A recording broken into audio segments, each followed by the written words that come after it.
segunditos para enviar un saludo a las personas que están con nosotros a través del canal 181 del sistema Sky y también a usted que está pendiente del espacio de la entrevista y de toda la programación de Canal 12 a través de la red social Facebook. Esta mañana, como les adelantábamos, vamos a hablar de dos temas que consideramos muy importantes: las reformas al reglamento de la ley de acceso a la información y también tema que ha generado controversia en los últimos días, y es la entrega de fondos a organizaciones no gubernamentales, fondos que provienen de las arcas del Estado. Pero vamos a conocer algunos datos importantes sobre el primer tema que hemos preparado. Aunque algunos consideran que hace falta mucho por hacer, diferentes actores políticos y sociales coinciden en que la Ley de Acceso a la Información Pública ha tenido avances sustanciales en su aplicación y ha permitido destapar a funcionarios públicos y hasta exmandatarios ligados a casos de corrupción, muchos de los cuales están en tribunales de justicia procesados por presunto enriquecimiento ilícito y desviación de fondos. La implementación de la ley ha permitido cada vez más que la ciudadanía vaya empoderándose al hacer uso con mayor frecuencia de esta herramienta que permite fiscalizar el poder.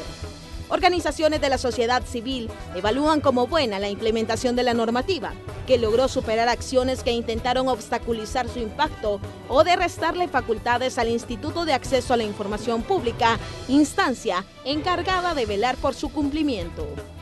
El acceso a la información es un derecho fundamental reconocido por el órgano judicial, y eso prácticamente es lo que ha protegido y blindado el acceso a la información pública ante algunos obstáculos que se han ido presentando en el camino, dijeron en su momento voceros de entidades como FUSADES. La aprobación de la ley para muchos marcó un hito importante para la democracia del país, en la medida que éramos de las pocas naciones de América Latina que no contaba con una ley de este tipo. Es importante destacar que 2 de los 5 comisionados que conforman el Instituto de Acceso a la Información Pública están por cumplir su periodo y se genera expectativa sobre los nombramientos de quienes los relevarán y la reforma que se ha estado discutiendo para transparentar su elección. El presidente de la República, Salvador Sánchez Serén, aprobó mediante un decreto ejecutivo las reformas al reglamento de la Ley de Acceso a la Información Pública relacionadas con este proceso de elección de los comisionados al instituto. La reforma subsana, según Casa Presidencial, lo observado por la Sala de lo Constitucional, y se elimina la facultad del presidente de rechazar las ternas propuestas y regular en el mismo reglamento de la ley el procedimiento y los mecanismos de elección. Las reformas también eliminan el voto por poder, con el objetivo de evitar distorsiones en la votación en las asambleas generales. Esta mañana vamos a conocer cuál será el impacto de estas reformas. Iniciamos con la entrevista correspondiente a este día miércoles. Bien, y le damos la bienvenida a este espacio de Canal 12 a Marcos Rodríguez, secretario de Participación, Transparencia y Anticorrupción. Marcos, un gusto saludarlo. Muy buenos días, gracias por la invitación. Y vamos a hablar de un tema que hoy es muy habitual, que tiene que ver con la transparencia, la participación social y la lucha contra la corrupción. Antes de que entremos de lleno al tema, me gustaría conocer su reacción ante la información que conocimos el día de ayer y que tiene que ver con un expresidente de la Corte Suprema de Justicia, Agustín García Calderón, quien no ha podido justificar parte de los ingresos en su patrimonio. Son exactamente $165,000 los fondos que se le están cuestionando. ¿Qué piensa usted como secretario de Transparencia y Anticorrupción de este tema en específico? A ver, yo creo que desde que se aprobó la Ley de Acceso a la Información Pública, por cierto, y también el Gobierno Nacional constituyó la Subsecretaría de Transparencia y Anticorrupción, el tema entró en la agenda pública. Y se han sucedido en los últimos 6-7 años un montón de acontecimientos, ¿no?, que están destapando cosas que pasaron durante años y nadie decía nada, nadie sabía nada, se conocía por rumores y generalmente se callaba en los medios de comunicación. De ahí que nosotros en Transparencia Activa publicamos los 76 nombres de exfuncionarios y funcionarios que están siendo investigados por la Corte de Justicia, amén de la Fiscalía, la Corte de Cuentas y otro tipo de investigación. No nos debería extrañar que haya investigación a partir de las declaraciones de probidad. Lo que nos debería extrañar es que contamos con una ley que obliga a hacer declaraciones de probidad desde hace aproximadamente, desde los años 50, y recién ahora se hacen públicas, se conocen y se investigan las declaraciones de probidad. En segundo lugar, llama la atención que estos 76 nombres, por supuesto, no son nombres del gobierno actual ni del gobierno anterior. Yo estuve contabilizando los nombres de los 76 relacionados con los gobiernos del 2009 en adelante y son 11, ¿cierto? El resto son de gobiernos anteriores y creo que lo significativo del caso del señor Calderón, ¿no?, es que se trata de un magistrado de la Alta Corte de Justicia, tenemos un fiscal, un ex fiscal, también en investigación. ¿Qué es lo bueno de esto?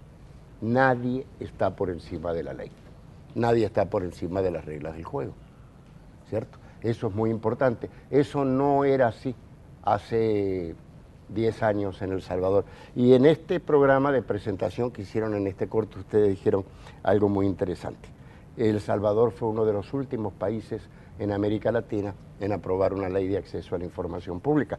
Cabría que los televidentes se preocupen y pregunten, bueno, si es una ley que está impactando tanto, que es tan buena, que es una de las 5 mejores leyes del mundo, ¿por qué se tardó tantos años en aprobarla? Se aprobó, por cierto, en el 2009 con la entrada de los gobiernos del cambio, ¿no? Y hay periodistas que me han dicho en privado y han dicho en público que si antes se hubiera aprobado una ley de este tipo o si hubieran seguido los mismos gobiernos, de ninguna manera se hubiera aprobado una ley así. Recuerdo que el expresidente Saca dijo que cuando le dijeron, bueno, ¿y usted qué opina de la ley de acceso a la información pública?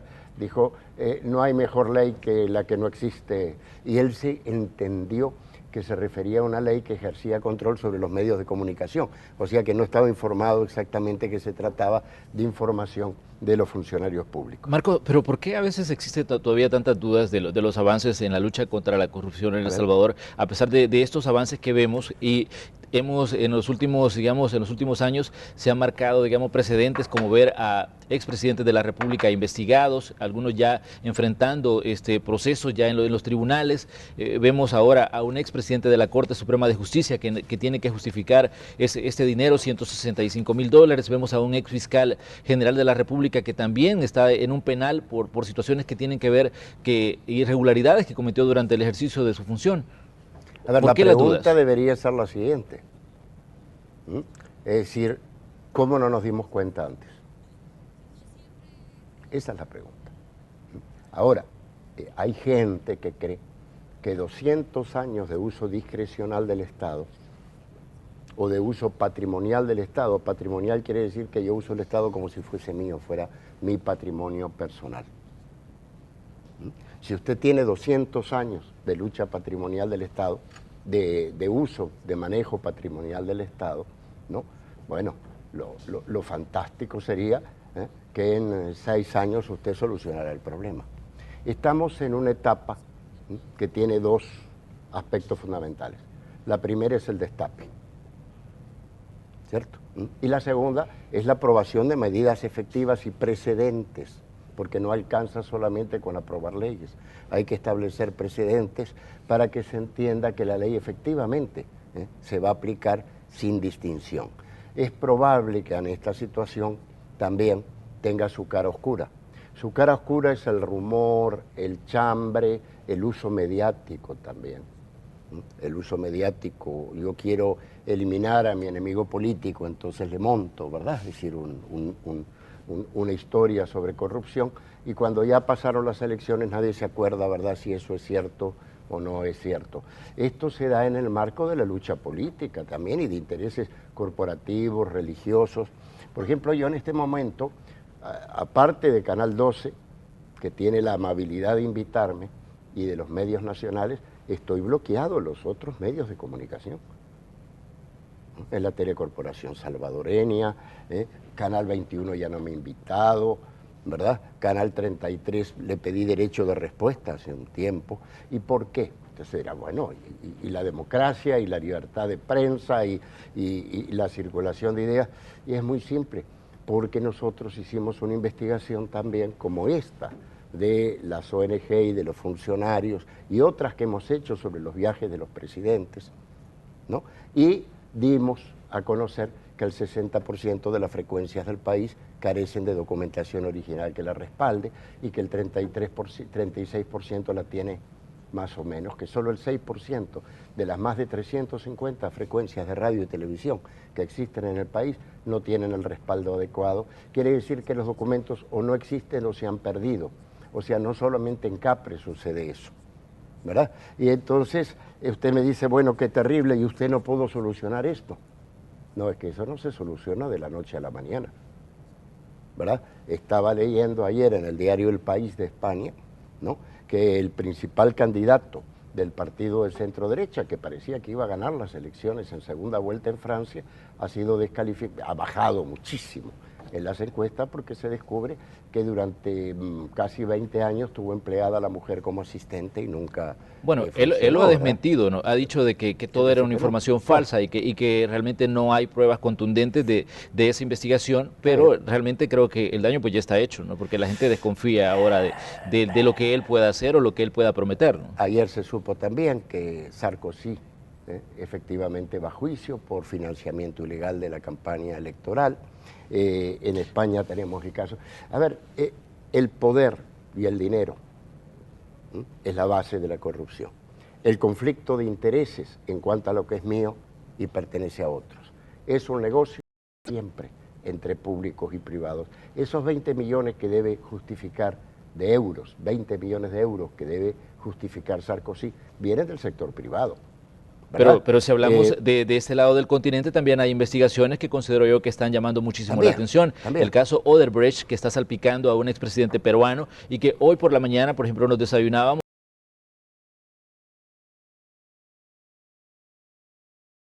que él estaba diciendo de que si eso se llegaba a confirmar de que había fondos de Odebrecht, de esta constructora brasileña en su campaña, pues él incluso podría decir que iba a dejar la presidencia colombiana, aunque decía de que está dispuesto a someterse a una investigación. Yo creo que si hablamos de temas como este, encontramos en Brasil, en todas partes, ¿verdad? ¿no? Con la petrolera. ¿Qué quiere decir? Es decir, hay factores nacionales que tienen que ver con la voluntad política, ¿cierto? Y para muestra un botón, no alcanza con hacer publicidad en la televisión de que yo quiero la transparencia, el punto es haberlo demostrado cuando uno realmente tiene responsabilidad.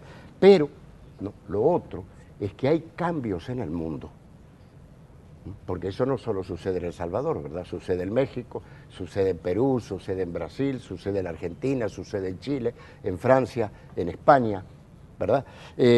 Por cierto, en Rumania hay un escándalo porque trataron de aprobar una ley que disminuía y decía que si los casos de corrupción eran menores a 40.000 euros, entonces no iban a ser debidamente juzgados, ¿no?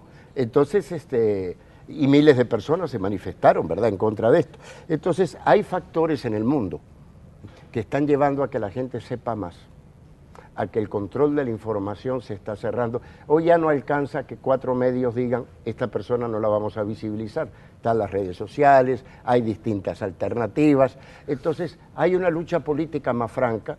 Acuérdense que en América Latina hace 20 años había dictaduras militares en la mayoría de los países de la región, ¿verdad? Y lógicamente hay un proceso de desarrollo de la democracia. Pero hablemos de ese proceso de cambio que ha vivido El Salvador. La ley de acceso a la información se considera quizás el paso más importante, de hecho se considera un hito en la historia misma de El Salvador, este avance que se ha dado con esta ley. Pero últimamente se ha estado hablando mucho de las reformas al reglamento. Tenemos entendido de que ya hay un decreto ejecutivo firmado. Me gustaría que habláramos de eso, secretario, que nos dijera cuál es el alcance de esa reforma y de ese decreto ejecutivo que ya está firmado y cómo impacta esto, digamos, dentro del funcionamiento mismo de esta ley y dentro de las personas que son las que encargadas de hacerla cumplir. En este caso, el nombramiento de los comisionados de acceso a la información. A ver, la ley de acceso a la información pública es una de las mejores leyes que se ha producido en este país. No solamente porque es una ley que ha provocado un cambio muy importante, sino porque fue discutida y es discutida actualmente de forma pública y de forma permanente. Y así deberían ser, ¿no?, la mayoría de las leyes, por lo menos relevantes del país. Deberían ser del dominio público, no solamente del dominio de jueces, partidos políticos, etcétera, etcétera. Muy bien, pero todo es perfectible. Todo es perfectible. Entonces, la ley, lógicamente, tiene su reglamento. El reglamento en su momento fue demandado, ¿no?, ante la Sala de lo Constitucional, que decidió, en mi opinión, correctamente. Quiero decir que esa reforma fue promovida por la Secretaría Jurídica del gobierno anterior. Yo estaba en contra. ¿verdad? Dos detalles importantes. Uno, que las distintas instituciones convocantes tenían demasiado derecho discrecional para influir las reglas de la elección. Y la otra, esta es un poco más importante, ¿no?, era que el presidente podía rechazar una terna proveniente de la sociedad civil y volver a convocar el proceso. Quiero señalar que El Salvador, la ley de El Salvador es la única en el mundo que tiene esa característica. La única. En los otros países, los titulares del instituto, de la entidad garante, los nombra, en Uruguay es parte de Presidencia de la República. Sí. En Chile lo nombra la Presidencia consultando al Senado. En México, que es la ley, la primera en América Latina y la más emblemática, la nombra el presidente y el Senado tiene 30 días para hablar. Si no habla, pasa. O sea, que la ley de acceso a la información pública no solamente era resultado de una presión ciudadana, sino de una voluntad política, si quieren mezclada, porque el ser humano es débil, a veces quiere, pero uno no se anima a pagar los costos de lo que quiere. Pero lo cierto, ¿no?, es que es una ley excelente. Muy bien, entonces se rechazó la terna, el reglamento planteaba que se podía rechazar la terna si el presidente no estaba de acuerdo, ¿no? Eso fue objetado y la sala no lo aceptó. Eso ha sido corregido en el reglamento, ¿verdad? Es decir, hoy vamos a un proceso de elección de 2 titulares y ustedes me dirán, ¿por qué los 2 y no los 5? Porque es un sistema que se eligen 2 y después 3 para que haya cierta continuidad institucional, así lo plantea la ley. Muy bien, ¿no? Entonces, se hicieron modificaciones, por supuesto, de acuerdo a lo que ordenó la Corte de Justicia, ¿no? Y se introdujeron 2 o 3 modificaciones importantes más, ¿no?, en lo que tiene que ver con la elección de los titulares del instituto. Quiero decir que ha sido objetado que Presidencia de la República define el reglamento, Sí. diciendo que puede ser juez y parte porque es sujeto de la ley. Quiero aclarar 2 cosas. El instituto también es sujeto de la ley. Y mucho mayor conflicto de intereses sería que los titulares decidieran el reglamento por el cual ellos mismos son elegidos. O sea, no hay mayor conflicto de intereses Pero que yo define creo un que reglamento según el cual se me es importante elige. aclarar que si bien el presidente no puede rechazar las ternas, él sigue teniendo la facultad para hacer los nombramientos de los comisionados. A ver, lógicamente, para eso hay terna. Toda terna implica que se va a elegir entre 3 personas, esa es la competencia. Pero es el único país del mundo donde la sociedad civil tiene participación en el proceso. La única, el único, ¿verdad? Ahora bien, ¿qué es lo que introducimos como 2 cambios relevantes en este reglamento? Uno, que cada institución electora, sea esta una universidad, para el caso de el titular que eligen las universidades, o sea una federación de empresas, un grupo de empresas, una asociación de empresas, ¿no?, pueden solamente emitir un voto para titular y un voto para suplente. ¿Por qué pusimos esto? Muy simple, para evitar que el 55% de los que llegan se ponen de acuerdo, levantan la mano en cada caso y imponen los 3 titulares y los 3 suplentes. ¿Cierto? Sí. A ver, si no hay representación proporcional en la Asamblea Legislativa, por ejemplo, el partido que tiene más votos, aunque no tenga la mayoría, se llevaría todos los puestos porque siempre es el que saca el primer candidato. Entonces se elimina esa posibilidad, o sea, se elimina las posibilidades de hacer colusión, de conspirar, y de que un grupo se imponga sobre los demás, ¿no? Y la otra característica que estamos poniendo, ¿no?, es que ya no se puede votar por poder. La elección es directa. ¿Por qué? Porque en la elección anterior, que fue la primera y por lo tanto es la base de la experiencia que tenemos, se dio un caso en el sector empresarial, por cierto, que llegó un solo delegado. Pero Entonces, representando a un grupo de y llevaba 26 poderes que no necesitó usar porque no llegó nadie más, ¿cierto? Entonces, ¿qué pasa? Cuando el poder público, que es elegido por la ciudadanía, es sustituido o completado por privados, lo cual en algunos casos por conflicto de intereses está bien que se haga, pero ese privado debe ser lo más incluyente, no debe ser uno, porque si no usted lo que está haciendo es transfiriendo a un privado, una facultad pública. Entonces lo que estamos tratando justamente con estas modificaciones es que sea más masivo, o sea que haya mayor participación, ¿no? Y que la participación tenga mayor calidad.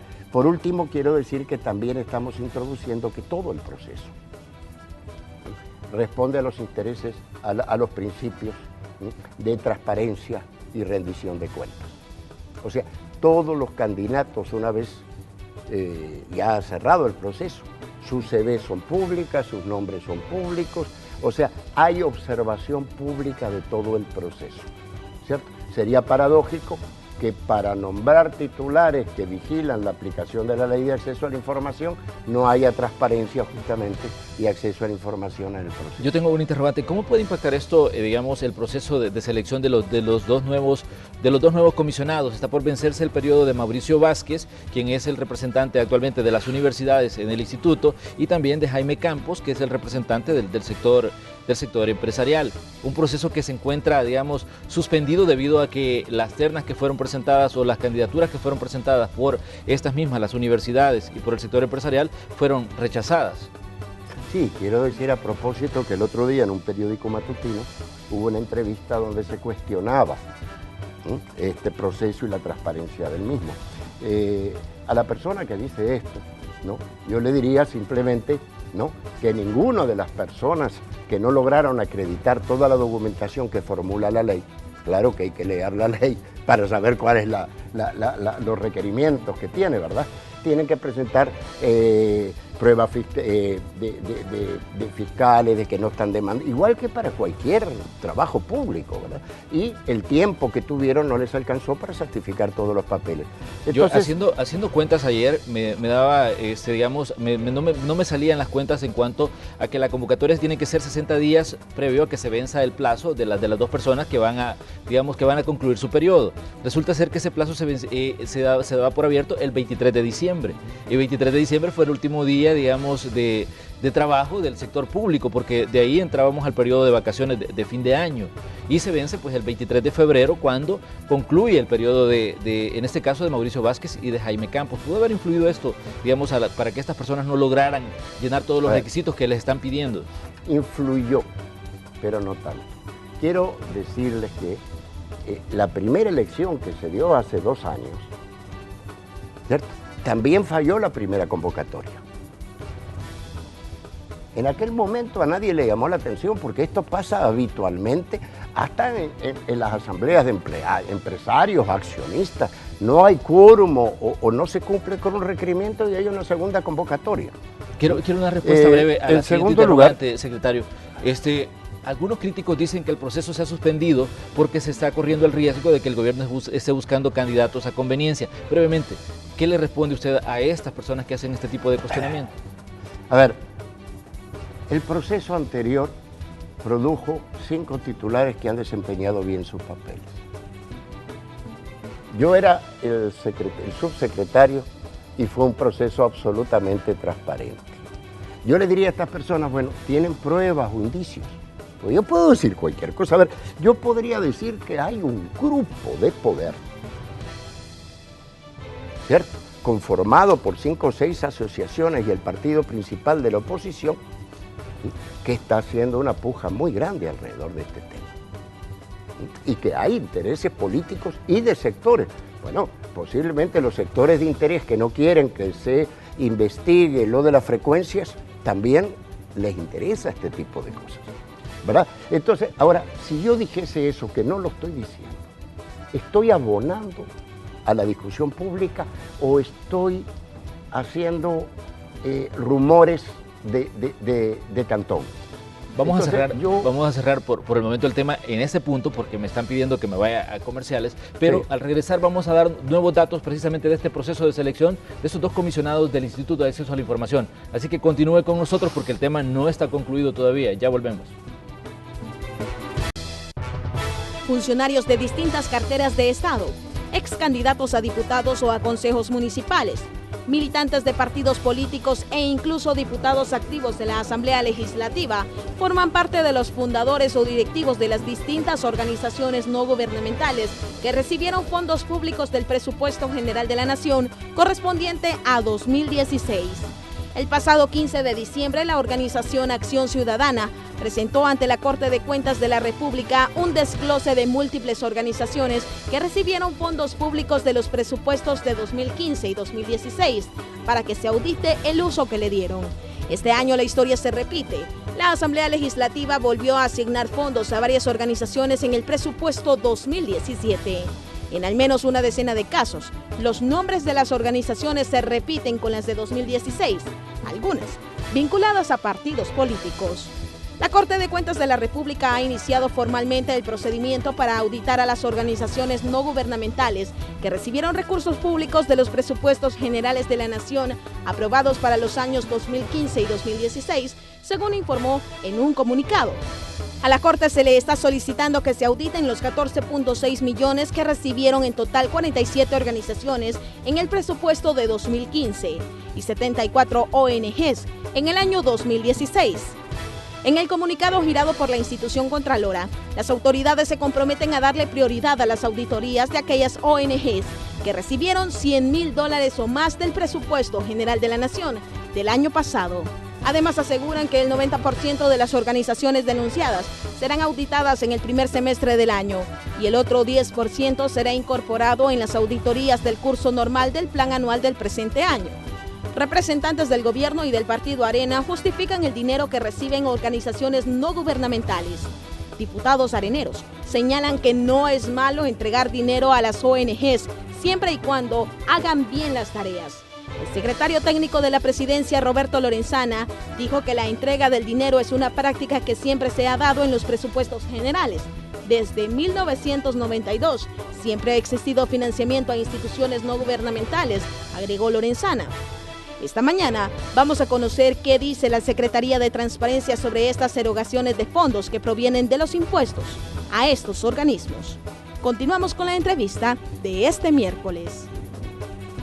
Bueno, este es otro de los temas que tenemos en la agenda de la entrevista de esta mañana. Ya en unos segunditos lo vamos a abordar, el tema de las organizaciones no gubernamentales, pero quiero dar por cerrado el tema del nombramiento de los comisionados de acceso a la información. Yo le decía de que algunos críticos señalan que el proceso se ha suspendido porque se está corriendo el riesgo de que se busque candidatos a conveniencia. ¿Quién dice esto? Lo dice Roberto Rubio en un análisis que hace para uno de los periódicos. Y hablábamos sobre el proceso de nombramiento. Usted me decía, es que todo el proceso es público. Entonces, me gustaría que concluyéramos este tema para que pasemos al siguiente que tenemos en la agenda. A ver, yo creo que es muy importante dos cosas. Cuando uno hace afirmaciones, responsabilizarse de las mismas y respaldarlas. O sea, la transparencia no puede ser insidiosa. Mire, yo creo que, ¿verdad? Entonces sí. Roberto Rubio debería, en esta como en otras oportunidades, ¿no?, fundamentar adecuadamente lo que está planteando, ¿no? En segundo lugar, la ley tiene 1, 2, 3, 4 tipos de requerimientos a las instituciones que proponen personas y a las personas propuestas. La primera es que tienen que estar inscritos, o sea, nadie puede llegar a último momento a que lo elijan. La segunda es que debe haber un punto de acta de la junta directiva de la asociación. No alcanza con que el presidente diga aquí le mando a fulano, sino que tiene que haber un punto de acta que respalda que ha habido una deliberación democrática en la institución que los propone. En tercer lugar, debe haber una carta de aceptación y un currículum vitae de la persona. ¿Por qué? Porque no se debe saber quiénes son las personas propuestas y esta currícula en esta oportunidad va a ser expuesta para que toda la gente sepa quiénes son las personas propuestas. Y la última, que es la más difícil, son las solvencias. Quiero aclarar que las solvencias son difíciles para todos los cargos selectivos públicos, todos. Hay candidatos, ¿verdad?, que han tenido problemas con las solvencias, ¿se acuerdan? Los famosos finiquitos y sí, todo eso. Y las solvencias son de la Corte Suprema de Justicia, del Tribunal de Ética, de la Procuraduría General de la República, de la Procuraduría de Derechos Humanos del Ministerio de Hacienda. Quiero decir, ¿no?, que en la elaboración de la ley y de estos requisitos participó la FONDE, y FUSADER. O sea que Roberto Rubio debería conocer cuáles son estos requisitos. Y muy bien, entonces en el caso de los empresarios, del sector empresarial, ¿qué no se cumplió? Bueno, en el caso de los propuestos por ANEP, ¿no? La carta de aceptación del candidato no pudo ser legalizada la firma adecuadamente, y usted sabe que las firmas se legalizan en estos casos. Y por otro lado, no pudieron completar este último paquete de solvencias. Es interesante plantear que ninguna de las personas propuestas ha demandado el caso. Ninguna de las instituciones que propusieron ha demandado el caso, ¿no? Roberto Rubio debería fundamentar en qué ¿por qué lanza esa afirmación? ¿Por qué? ¿No? Mire, y quiero cerrar este punto con lo siguiente. El otro día presentamos públicamente un estudio sobre la confianza en las instituciones del país, públicas y privadas. Estamos en una situación difícil. La mayoría de la gente no confía en las instituciones. Pero no es que no confíe en la Corte Suprema de Justicia o en el gobierno, ¿no? El sector privado tiene un nivel de desconfianza del 30 y el 45%. Y los medios de comunicación han bajado terriblemente en los últimos años. Hicimos un estudio de las encuestas de la UCA, de una pregunta que se repitió durante 15 encuestas durante 16 años. ¿Cierto? Este tipo, a ver, si el gobierno esconde o hace cosas malas, o lo hacen los empresarios, las iglesias, por cierto, no sale la Iglesia Católica, no sale muy bien parada en ese estudio. Lo que hay que felicitar a la UCA, porque la UCA es una entidad católica, hace la encuesta y la presenta públicamente. Pero en este contexto, hacer afirmaciones insidiosas, que no contribuyen efectivamente al proceso, realmente es actuar contra la transparencia. Llama la atención que en el proceso de selección de los comisionados hubo también muy poca gente, digamos, presentó candidaturas. Las ternas fueron muy escasas. De hecho, yo estaba leyendo las actas que están públicas ahí en el Ministerio de Economía y también en el Ministerio de Educación, porque recordemos que los comisionados que se van a elegir es el representante de las universidades y del sector empresarial, y la convocatoria es bien poca, realmente. A ver, realmente la convocatoria fue amplia, fue por escrito. Hoy vamos a tratar de que se mejore, ¿verdad? Que sea más amplia, más conocida, ¿no? Pero el hecho es que cuando usted tiene un proceso tan importante y le confiere a la sociedad civil una función, y llega uno, en el caso de las universidades, realmente los agarró el periodo de cierre de las universidades, pero es porque los tiempos los define la ley, no los definimos nosotros. Sí. ¿No? Entonces, no pudieron alcanzar, ¿no?, el tiempo, y no hay ternas completas. O sea que no se puede proceder porque no hay ternas completas. ¿Qué hay de insidia? Incluso hay una carta de la Universidad Nacional pidiendo la prórroga del proceso, ¿cierto?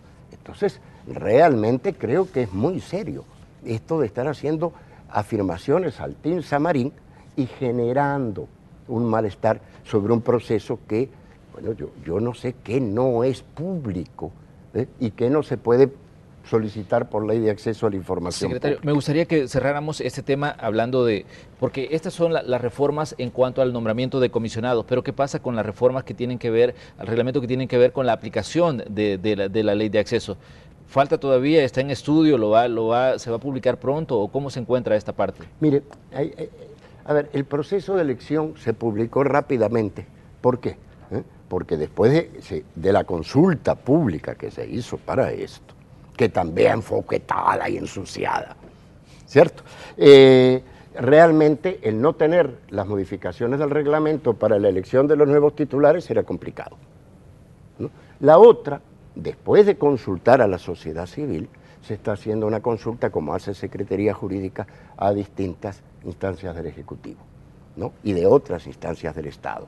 Y no van a haber modificaciones relevantes. Sin embargo, ese es un procedimiento, ¿no?, que hace Secretaría Jurídica. Quiero aclarar que las leyes que se proponen, pasan, leyes, reglamentos por Casa Presidencial, lo pasan antes de llegar al presidente por el debido análisis jurídico por parte de la Secretaría Jurídica de Presidencia. Entonces, va a ser en los próximos días, ¿verdad? Es decir, firmado por el señor presidente, igual que en el caso del reglamento, va a ser publicado. A ver, los borradores están todos publicados. O sea que no hay por qué especular. Si hay algún cambio que a uno no le gusta, simplemente compara lo aprobado con los borradores. O sea que realmente a mí me duele, porque he estado comprometido con esta ley durante mucho tiempo, ¿no?, que se esté tratando de crear una situación de insidia. Que hay errores, hay vacilaciones, que el cambio de la cultura es lento, que a muchos funcionarios no les gusta esta ley.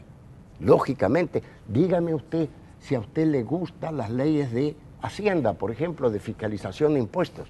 En realidad a nadie le gusta, ¿verdad?, los mecanismos que hay para controlarlo, ¿no? Y a veces hay dudas, hay reacciones negativas, pero que el proceso general ha sido positivo, tal cual exponen todas las instituciones en el corto que han publicado ustedes, es cierto. Pasando al otro tema, ¿no?, creo que es muy interesante también el corto que han presentado ustedes. El otro tema del que está mencionando el secretario es el que tiene que ver con la entrega de fondos a organizaciones no gubernamentales. Le vamos a pedir a nuestro productor que nos ponga la primera de las gráficas para que el secretario de Transparencia nos vaya explicando qué tenemos acá. Dice canalización de fondos a asociaciones y fundaciones a través de Casa Presidencial. Y tenemos ahí datos, un dato que me llama la atención, $22.766.492 con 64 centavos. ¿Qué significa esto? Explicar lo siguiente. Y esto lo hemos hecho con los viajes, con las placas particulares. Cuando hay un tema en discusión pública, usted destape. Investigue, porque destapar no es hacerlo irresponsablemente, haciendo afirmaciones gratuitas. Es entregue la información, analízala para que la gente pueda formarse una opinión. Muy bien. Entonces, ante esta discusión que ustedes expusieron, de diputados, partidos, a ver, todos dicen que está bien darle fondos a asociaciones y fundaciones.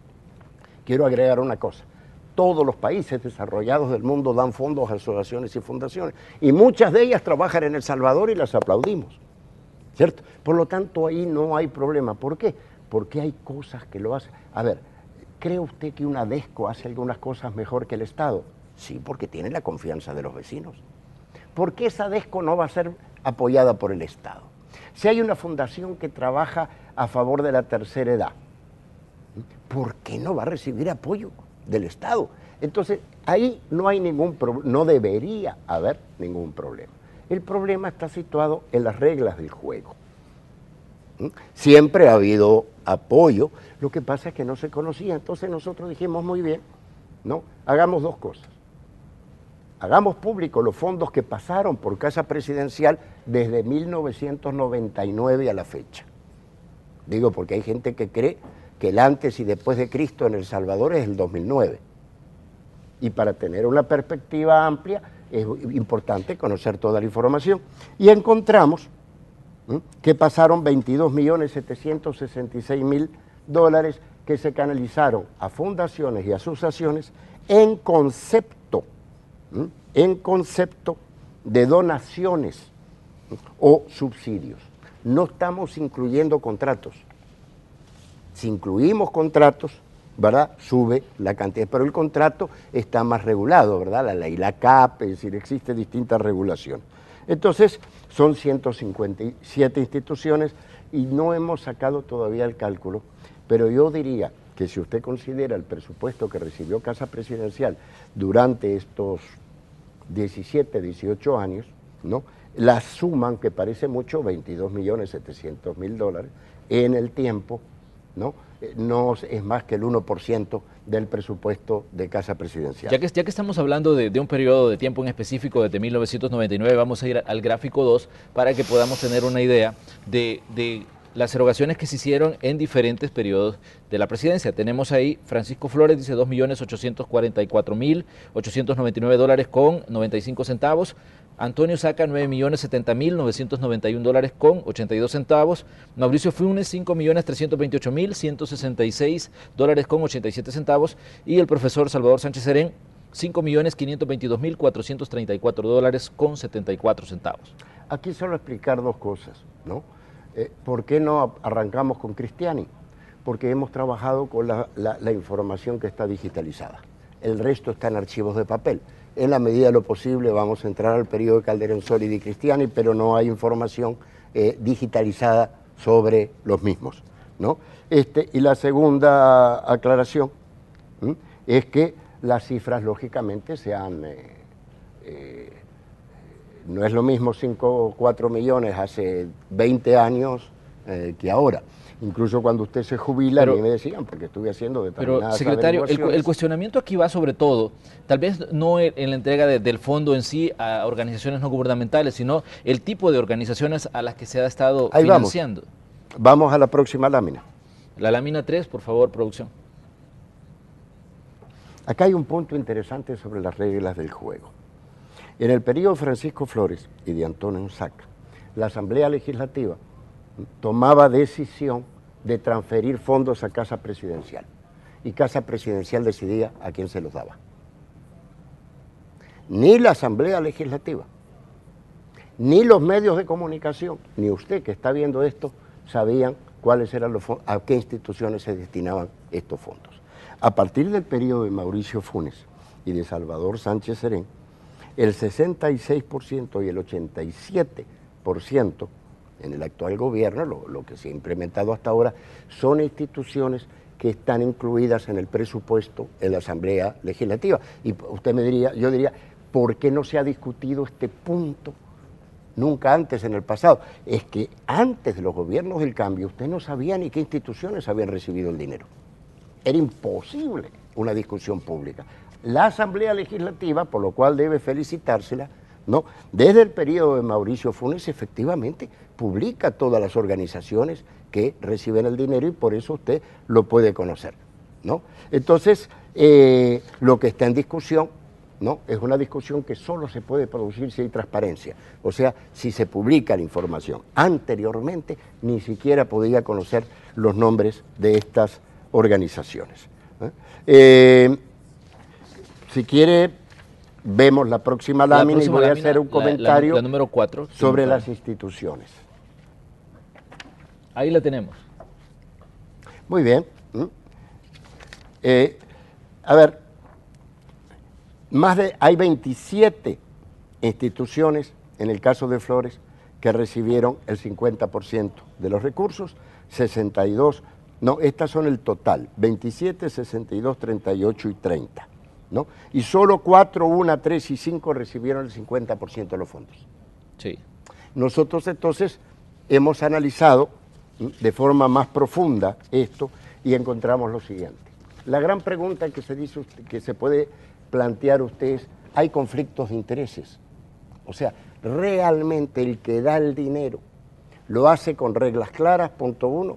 Y 2, impide esto, que haya arreglos, trasiegos, atrás de este proceso. En el caso del expresidente Saca, por ejemplo, una institución acumuló el 53.90% de los fondos. ¿Es así? Sí. Sí. ¿Qué institución? ¿Se puede saber el nombre de esa institución? A ver, perdón. FESA. Es una institución que promueve el deporte, incluso estos días, como esto ha sido público, han aparecido campos pagados, con lo que hace FESA. Yo estaba viendo un campo pagado justamente en uno de los periódicos de mayor circulación, ¿no? A ver, quiero aclarar que muchas de las instituciones que reciben el dinero, ¿no?, lo hacen perfectamente bien, lo usan adecuadamente bien. Hay instituciones que han tenido auditoría, es decir, otras no. Entonces, es importante situar la discusión en su punto adecuado, ¿no? En el caso de Mauricio Funes, 3 instituciones son las que acumularon el 54% de estos fondos, de esos $5.328.000 que fueron destinados a organizaciones no gubernamentales. ¿Qué instituciones son? ¿Se puede saber? Mire, yo no tengo aquí el nombre de cada una de las instituciones, me lo van a pasar, pero lo vamos a hacer público. Lo que sí le puedo decir es que hemos detectado la existencia de 3 tipos de conflicto de intereses.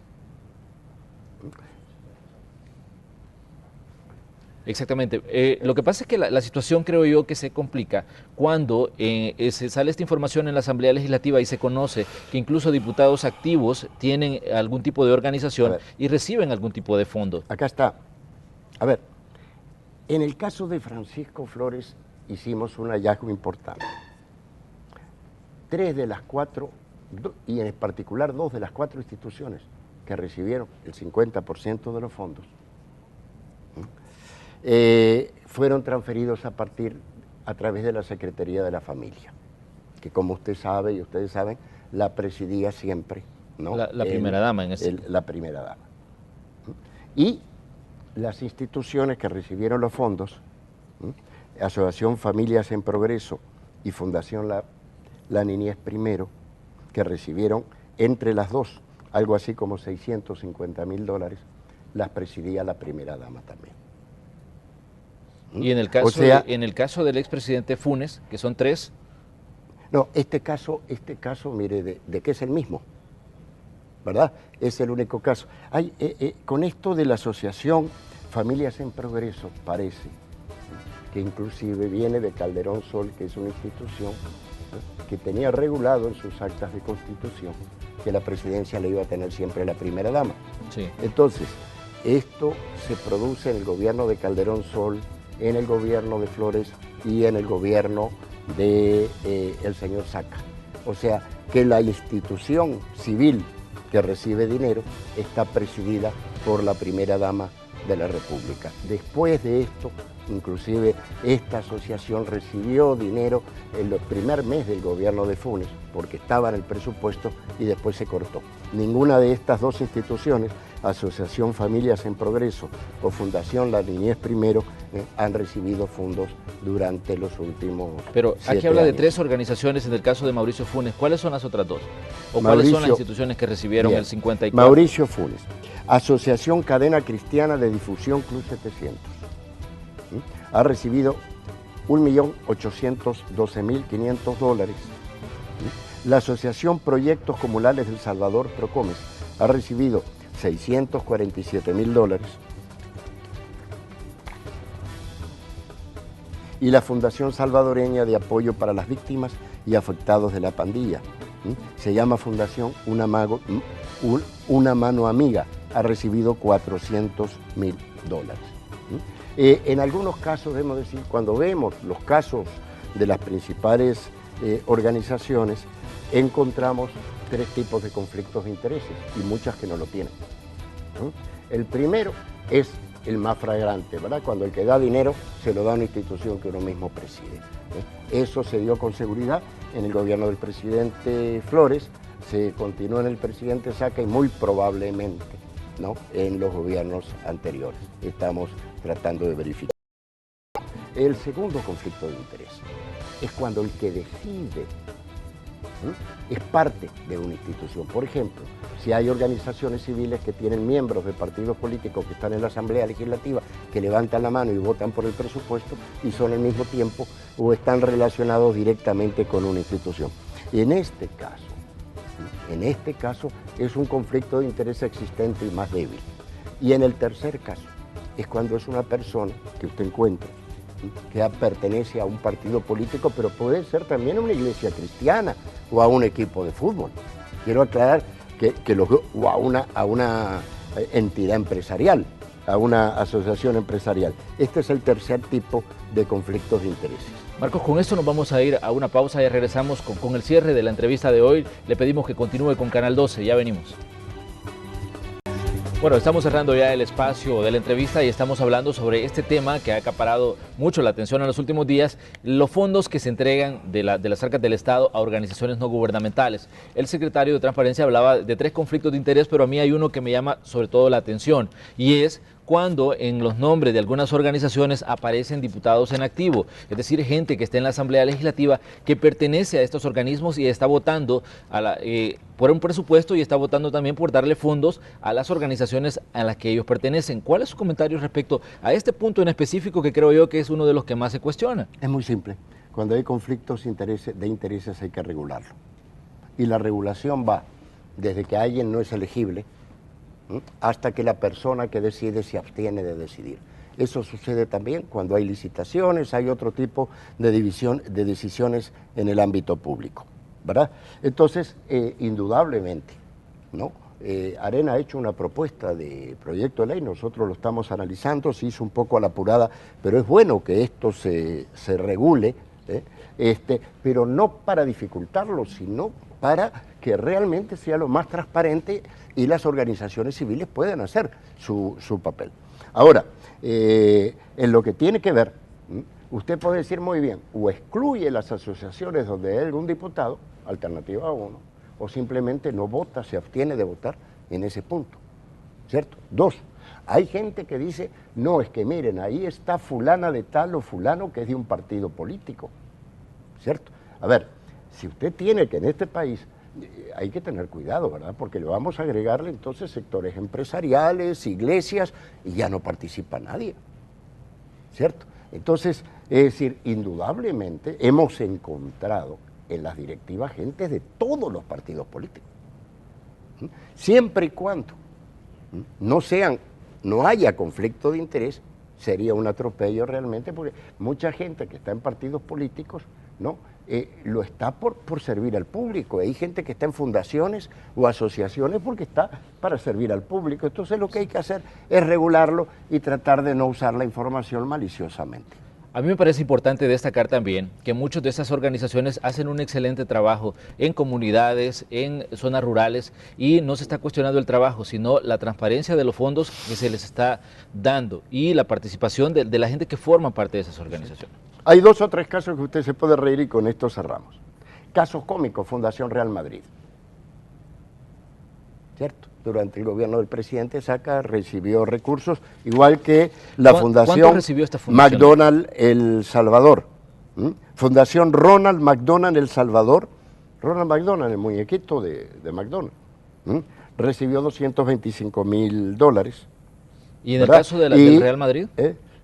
La Real Madrid no la tengo aquí, pero creo que fueron aproximadamente $60,000, pero lo verificaría, ¿no? Entonces, a ver, también tiene que ver con la pertinencia, ¿verdad? De qué es lo que no está excluido, porque en un plan de lucha por la seguridad, por ejemplo, y la prevención, puede haber asociaciones de distinto tipo que participan.